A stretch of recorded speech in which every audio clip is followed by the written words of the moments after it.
Party pa ba ito ng kanilang drama o ito ay talagang laglagan na mga kababayan po natin?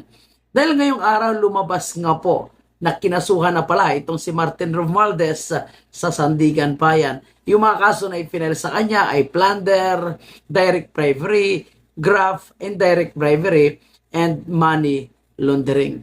Ito po ang mga kaso na ipinal sa kanya ng ombudsman. Isa rin yan, mga kababayan po natin, ang rason kung bakit hinarangan itong si Martin Romualdez na hindi makalabas ng Pilipinas. Posible kasi tatakas di umano, pero yung rason niya ay siya ay magpapagamot. At naka-freeze na rin ang kanyang mga accounts. Siyempre, kung matagal na po yung usapin ng corruption, tapos ngayon lang naka-freeze ang kanyang account, so malamang ang mga nandyan is barya na lang sa dami po ng ninakaw ni Martin Romualdez. Ngayon mga kababayan po natin, sabi ni Martin Romualdez, hindi siya papayag na siya lang ang ididiin dito. At sinasabi niya na ito po ay malinaw na pamumulitika. Ngayon mga kababayan natin, no, narinig natin sa kanila yung salitang pamumulitika na matagal na po nila ginawa sa mga Duterte, lalong-lalo na po kay Tatay Digong at kay Vice President Sara. Ngayon kung si Saldico mga kababayan, sinasabi niya yung patungkol sa delivery ng mali-malitang pera, ngunit wala daw po siya nakukuha. Abay mukhang ganito rin ngayon ang style ni Martin Romualdez. Kasi dinidiin niya ngayon itong si Saldico at si Chis Escudero na miyembro umano ng bicameral report. At siya daw po ay wala nang kinalaman dito. At sinasabi niya na yung pagdidesisyon sa budget ng gobyerno ay hindi lang naman iisang tao. Ibig sabihin, hindi lang daw po siya mag-isa. Kaya kiniklaim niya talaga na wala siyang kinalaman sa mga nangyayaring corruption at itong manipulation sa mga flood control project, yung sinasabing 25% ang di umano'y kanilang hinihingi. At binibida po ni Martin Romualdez siyempre yung first district ng Tacloban. Alam mo, hindi tayo pwedeng gaguhin ni Martin Romualdez. Dahil tayo nakapunta mismo sa Tacloban at nakita natin kung gaano kadugyot ang kanyang lugar. So talagang walang project. Wala sigurong ghost project. Anyway, pakinggan muna natin ang kanyang sinasabi. Here's the simplest way to test that theory that I am the mastermind of this scheme. If I were truly involved in a fraudulent scheme of this nature, then the first place one would expect to see that pattern would be in my own district. In the projects. Nako, Martin Romualdez, wag mo kaming gaguhin sa sa first district mo. Nanggaling ako doon. Most easily associated with me. You would have seen it in Tacloban. But I say this with absolute certainty. You won't see it in my district. Walang improvement ang Tacloban. Pati stoplight nga, nung nandun tayo, sira-sira. Alukuhan. My district has zero ghost and zero substandard flood control projects. Zero. And that is verifiable. To prove this point, I'm authorizing my staff to share and release to the public the list of all the projects in my district that the authorities may deem attributable to me. Let the public scrutinize and verify for themselves. As I already mentioned, corruption of this scale is not a one-man operation. It requires two things: budget decisions and implementation on the ground.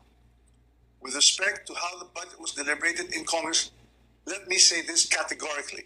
I was not a part of the BICAM and the small committee budget deliberations. Yes, I was updated on the general outcomes of the deliberations, but I had no visibility with regard to the specific details of the discussions. So sinungaling po itong si Martin Romualdez. Kung sinasabi ni Saldico na siya ay kasama sa budgeting pero wala siya nakukuha, itong si Martin Romualdez naman sinasabi niya na hindi siya kasama sa bicameral report. At sinasabi niya si Saldico lang at itong si Chis Escudero lang yung kasama. Hindi daw po siya kasama. So sinama niya rin actually sa kanyang mga sinasabi dyan ay itong si Toby Chanco. Pero napakasinungaling, napakalaking sinungaling ni Martin Romualdez. Dahil mismo sa mga budget, mismo sa bicameral report, kasama siya mga kababayan po natin. Nandun ang lahat ng mga miyembro at kasama si Martin Romualdez. Kasama rin siyempre si Saldico, kasama po si Chis Escudero, kasama po si Crispo. So lahat sila dyan may kinalaman sa mga insertion at kasama dyan sa mga talagang tinanggalan nila ng budget at nilipat nila sa ibang item na sila po ang makikinabang. Lalo na sa flood control project. Yung sinasabi niya na wala siyang kinalaman dyan, paano yung delivery ng mali-malitang pera? Paano po itong mga taga DPWH na nagsasabing may kinalaman itong si Martin Romualdez? At syempre, hindi ito magtatapos kay Martin Romualdez. Kasama na po itong si Bongbong Marcos. Kaya palagay ko, kung hindi ito drama, talagang iipitin nila itong si Martin Romualdez. Pero kung ito ay drama, palagay ko, gagamitin nila ito para mapalabas na malinis si Bongbong Marcos at siya ay talagang matapang, ay siya talaga ay naninindigan sa kanyang sinabi na kaya niyang ipakulong kahit yung kanyang kapamilya, pinsan at kapartido. Kung ito ay drama. Pero mas gugustuhin natin ang laglagan. Dahil kung laglagan, lahat na baho nila ay maglalabasan at sila-sila mismo, itong mga magkasosyo sa sindikato ng gobyerno, yung maglalaglagan sa kanilang mga kasamahan. And ano ngayon ang masasabi dito? Na mga political vlogger ni Martin Romualdez at Bongbong Marcos na pinaglalaban nila dahil magkakampi nga yung mga ito. And inabangan din po natin ano yung magiging reaksyon ni Claire Castro dito po sa palusot ni Martin Romualdez na tila ba ito ay amo niya rin. Grabe no? Yung amo mo nagkakagulo. Ngayon hindi nila alam kung sino ang kanilang kakampiyan. Lalo yung mga bayarang vloggers. Si Martin ba? O si Bongbong? Siyempre doon sila sa malaki. Rin natin sinasabi kong sinungaling si Martin. We are deeply honored May kamera to be yan. graced by the presence of our distinguished Speaker of the House of Representatives, the Honorable Yung nagsalita niya si Saldico. Ferdinand Martin G. Romualdez. His steadfast leadership and unwavering commitment to the principles of good governance have guided us in our collective mission to serve the Filipino people. As we convene this bicameral conference committee, it is a privilege to invite our Speaker to deliver his message and share his wisdom as we buckle up for work to finalize the fiscal year 2025 General Appropriations Bill. Ladies and gentlemen, distinguished colleagues, let us warmly welcome the Honorable Speaker Ferdinand Martin G. Romualdez. Honorable Speaker. Thank you, Mr. Chairman. Good afternoon to my esteemed colleagues, the Senate, led Okay. by the Senate President, Senator Francis Chis Escudero, Ang bait, no? Siyempre, magkasama pa sila, magkaibigan pa sila, magkasabwat pa sila yan. Senator Jinggoy Estrada, Senate President Pro Tempore, and of course, Chairperson of the Senate panel, Senator Grace Mo, Hmm. to my fellow colleagues from the House of Representatives, partners in public service. Today, we're here to iron out the differences between our both houses' versions of the 2025 General Appropriations Bill, a budget that has the power to either improve or disrupt the lives of millions of Filipinos. This is no ordinary task. We are not just crunching numbers. We're crafting solutions to real problems faced by real people every single day. In the House, we've worked hard to ensure that our version of the budget reflects the priorities of the Filipino people. We focus on what's urgent, keeping food prices down, creating jobs, making healthcare accessible, improving education, and ensuring disaster preparedness. I'm sure our counterparts in the Senate share these same ideals and goals. So now, it's up to us in this. So ngayon mga kababayan po natin, paano masabi ni Martin Romualdez na wala siyang alam sa ginawang bicameral meeting? Kung saan po nagkaroon ng mga insertion, nagkaroon ng bawasan, nagkaroon ng dagdagan sa mga budget ng ilang ahensya ng gobyerno, kasama po ang Kongreso, na halos dumudubli ang kanilang budget. At hindi lang po yan, nilagyan nila ng mga budget itong mga nasa DPWH kung saan sila directly yung makikinabang, lalo na po sa kanilang mga distrito. Kaya ang tanong po natin, may maniniwala ba dito po sa drama na sinasabi ni Ombudsman Boyeng Remulla? Siyempre, no, ngayong araw dapat aalis po itong si Martin Romualdez papuntang Singapore. At ang sinasabi magpapagamot daw. Pero hindi nga pinaalis ng Pilipinas itong si Martin Romualdez at pinahold ito ni Boyeng Remulla. At yung sinasabi, di umano ay ito ay utos din ni Bongbong Marcos. Dahil gusto na daw ni Bongbong Marcos papanagutin yung may sala kahit pa di umano ay pinsan niya. Dahil napipresyon na nga sila mga kababayan natin na yung taong bayan ay gigil na dahil wala pa ring malaking isda na nakukulong. So mukhang magkakaroon po sila ng agreement, di natin alam kung paano nila gawin ito para mapaniwala na naman ang taong bayan. Siyempre mga kababayan natin, although masaya tayo kung ito talaga ay totoong ginagawa ng gobyerno, pero dahil alam naman natin kung gaano po kamakapangyarihan itong si Martin Romualdez. At ang sinasabi, itong si Martin Romualdez may sariling ang bahay dyan sa loob ng Malacanang. At itong si Martin Romualdez ay nasa likod sa pagdidesisyon sa ating bansa. At itong si Martin Romualdez din, yung nasa likod ni Boji Day, kasama itong si Sandro Marcos sa pagpapatakbo pa rin ng Kongreso. So, paano tayo mapapaniwala ng mga ito? So, di ba, pinigilan itong si Martin Romualdez. Ano pa yung ginawa nila ngayong araw? So, ngayong araw, isa pa sa kanilang ginawa para kunwari mapapaniwala tayong mga Pilipino. So, pinapres din ng ombudsman sa AMLAC yung mga ari-arian asset nitong si Martin Romualdez. And basahin ko yung part dito. Sabi dito, ayon kay Ombudsman Jesus Crispin Remulla, ito ay may kaugnay ng umano'y money laundering. Hindi rin suportado ng Office of the Ombudsman ang hiling ni Romualdez na makapagpa-check up sa Singapore. So ito yung yung nauna na talagang hinarang daw po yung sinasabing makapagpa-check up itong si Boying Remulla sa Singapore. So yun nga, magpapagamot daw po siya sa Singapore pero hinarang ni Boying Remulla. Unang-una mga kabayan natin, si Martin Romualdez and Boying Remulla ay talagang best friend yan.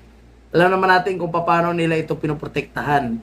And alam naman natin, kahit diyan sa Kongreso, sa Senado, kung paano nila ito pinoprotektahan si Martin Romualdez. And of course, sa lahat ng mga kongresista, yung pinakamayaman ay si Martin Romualdez. Dahil sila nga talaga yung nagbulsa sa kaban ng bayan. So ngayon, paano tayo mapapaniwala? Kaya kung ako, mga kababayan, ang tatanungin dito, personal ko ito na opinion, hindi ako naniniwala sa drama na ito. Hindi sila naglalaglagan, kundi ito ay panibagong drama, propaganda, para papaniwalain ng taong bayan na si Bongbong ay gumagawa ng aksyon. Ito kasi yung nauna mga sinasabi ni Claire Castro. Si Bongbong daw, walang pakialam kung masagasaan man ang kanyang pinsan dahil gusto na gawin ni Bongbong Marcos yung tama. Papanagutin daw yung mastermind. Di ba mga kababayan natin, yung mastermind kasabwat na siya. Sabi ko nga, gago, bobo, tanga lang yung maniniwala na walang kinalaman si Bongbong Marcos sa nangyaring korupsyon sa ating bansa. At ang isusunod nating pag-uusapan dito, mga kababayan, ay itong pag-amin ng Solicitor General na pwede daw pala mag-authorize si Bongbong Marcos na mag-a-aproba sa pagpaparelease ng SARO na hindi na siya kailangan mag-aproba. So ang tinuturoy na ngayon ay ang dating sekretary ng Department of Budget and Management na si Pangandaman. So yan po yung ating susunod na tatalakayin mga kabayan natin. After nitong pag-usapan natin na drama at propaganda nila, kasi gusto nila patunayan sa tao na sila ay walang sinasanto. Pero sino maniniwala dito? Kung ilalaglag nila si Martin Romualdez, dapat ikanta ni Martin Romualdez kung sino yung pinaka-boss yan. Kung ikanta ni Martin Romualdez si Bongbong Marcos, doon ako maniniwala na seryoso ang kanilang paglaglagan. At seryoso ang sinasabi ni Claire Castro na walang sasantuhin si Bongbong. At sa pagpapatuloy ng ating diskusyon, buko na nga itong si Bongbong Marcos. Mismo, inamin na ng Secretary General na itong si Bongbong Marcos ay pinayagan ang Secretary ng Department of Budget and Management or DBM na si Secretary Pangandaman na siya na lang yung mag-aproba sa pag-release ng SARO or Special Allotment Release Orders na napapaloob po sa program fund. Na supposed to be, yung mag-a-aproba dyan ay si Bongbong Marcos. Sabi kasi dito ng Solicitor General ay binigyan ng mandato ni Bongbong Marcos ang DBM na siya yung mag-approve. Pwede ba yun mga kababayan natin? Kaya natanong tuloy ni Justice Leonen kung ang DBM ba at si Bongbong Marcos ay co-equal branch na pala. So magkapantay na pala yung kapangyarihan ng presidente at ng kanyang sekretary. Kasi kaya niyang pumirma na supposed to be trabaho yan ng presidente. Siya po is alter ego lang.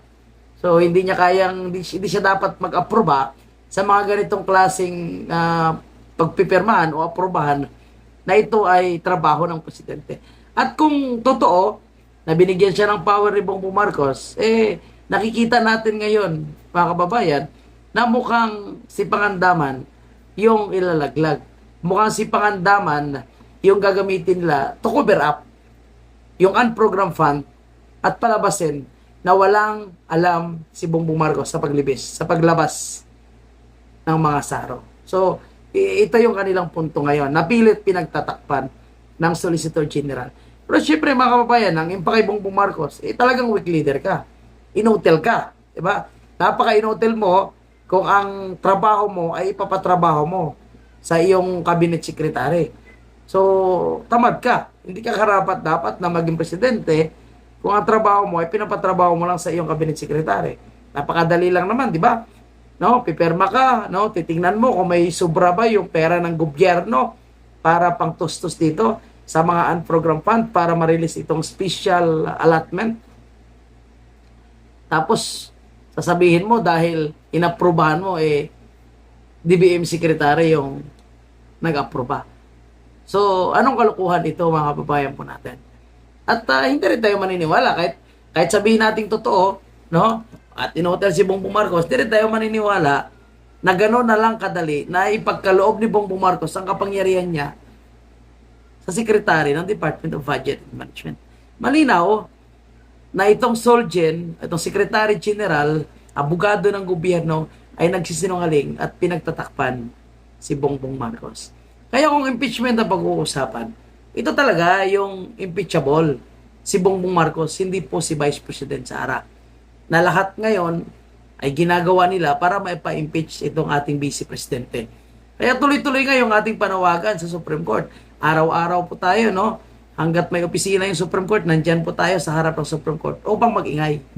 Upang ipanawagan sa Supreme Court na maglabas po sila ng TRO na ipatigil ang impeachment trial against kay Vice President Sara. At the same time, maglabas din po sila ng kasagutan doon sa mga petition ng habeas corpus na i-file ng mga anak ng ating dating President Rodrigo Roa Duterte. Patuloy tayo mag-iingay.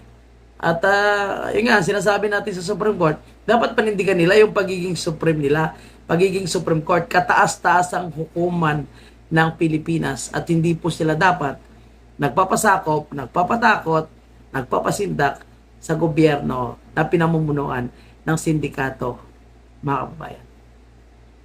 So, malinaw na kung anong ginagawa nila ngayon. Gusto nila malusutan ito at gagamit sila ng kanilang mga tauhan para lang pagtakpan si Bongbong. Ang tanong natin, papayag ba Secretary Pangandaman na siya ang ilalaglag, na siya yung magiging collateral damage para lang malusutan ito ni Bongbong Marcos? Kaya dapat si Pangandaman magsalita rin po siya. Linisin niya ang kanyang pangalan at di siya papayag na siya po ang ilalaglag ng gobyerno ni Bongbong Marcos. Kasi ito magiging marka na, maging tatak na sa kanilang pamilyang Pangandaman. At kahihiyan ito habang buhay kung hindi siya maninindigan. Kaya kung ako sa kanila, dapat maninindigan po sila. At gaya nitong kay Saldico, kung talagang papauwiin si Saldico, dapat manindigan si Saldico. Lahat sila. Kasi konektado lahat ito. Itong mga pinag-uusapan na unprogrammed fund, itong pag-release ng SARO, lahat yan konektado kay Saldico, Martin Romualdez, and sa mga taong pinapangalanan kagaya ni Pangandaman. Kaya mga kababayan, hindi tayo papayag na paikutin tayo ng gobyernong bangag na ito. Hindi tayo papayag na tayo po ay bubuduli nila at papaniwalain sa kanilang cover up, sa kanilang drama, para lumabas lang na si Bongbong Marcos ay malinis. Hindi siya malinis. Siya yung otak ng lahat na nangyayaring kaguluhan sa ating bansa. Maraming salamat po at kung nagustuhan niyo yung video ito, palike naman at God bless mga kababayan.